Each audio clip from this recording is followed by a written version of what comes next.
இந்த வீடியோல சிறப்பு தீவிர திருத்த கணக்கீட்டு படிவத்தினை எப்படி நிரப்புறதுங்கிறத பத்தி பார்க்க போறோம்.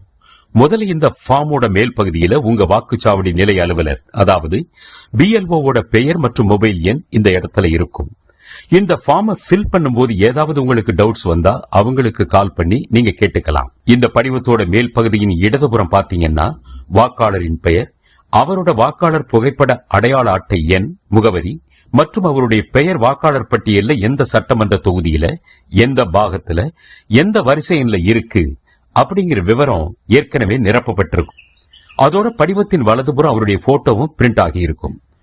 வாக்காளரோட போட்டோ பக்கத்துல அவருடைய தற்போதைய போட்டோவை ஒட்டுவதற்கு காலி இடம் கொடுக்கப்பட்டிருக்கும். அதுல அவருடைய புதிய போட்டோவை ஒட்டணும். அதுக்கப்புறம் இந்த படிவத்தை வாங்கிய அத்தனை வாக்காளர்களும் முதல் பகுதியில அவர்களுடைய விவரங்களை நிரப்பணும். அதாவது பிறந்த தேதி, ஆதார் எண், விருப்பம் இருந்தால் கைபேசி எண், தந்தை அல்லது பாதுகாவலரின் பெயர், அவங்களோட வாக்காளர் புகைப்பட அடையாள அட்டை எண் இருந்ததுன்னா அதையும் எழுதலாம். தாயாரின் பெயர், அவங்களோட வாக்காளர் புகைப்பட அடையாள அட்டை எண் இருந்ததுன்னா அதையும் எழுதலாம். துணைவர் பெயர், அதாவது கணவன் அல்லது மனைவி அவங்களோட வாக்காளர் புகைப்பட அடையாள அட்டை எண் இருந்ததுன்னா அந்த எண், இது போன்ற விவரங்களை எல்லாம் சரியா நிரப்பணும்.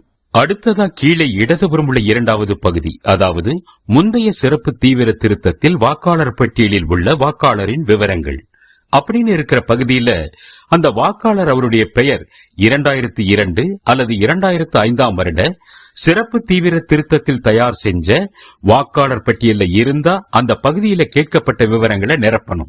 அதாவது வாக்காளர் பெயர் அப்படிங்கிற இடத்துல அவருடைய பெயரை எழுதணும். 2002ல அவருக்கு வாக்காளர் புகைப்பட அடையாள அட்டை எண் இருந்துச்சுன்னா அதோட நம்பர், அப்புறம் உறவினரின் பெயர் என்ற இடத்துல அவருடைய அப்பா, கணவர், பாதுகாவலர், இப்படி அவருக்கு பொருத்தமான உறவினரோட பெயரை எழுதி கீழே உள்ள உறவு முறையையும் எழுதணும்.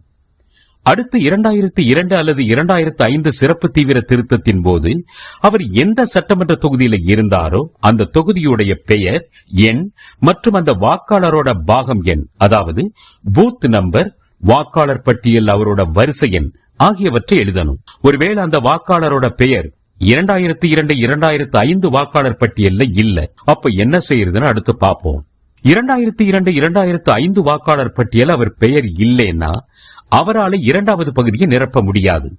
அப்போ இந்த மூன்றாவது பகுதியில அவரோட உறவினர், அதாவது அவருடைய அப்பா, அம்மா, தாத்தா, பாட்டி, இவங்கள யாராவது ஒருத்தருடைய பெயர் 2002 2005 வாக்காளர் பட்டியல இருந்ததுன்னா அவங்களுடைய பெயர் 2002ல அவங்களுக்கு வாக்காளர் புகைப்பட அடையாள அட்டை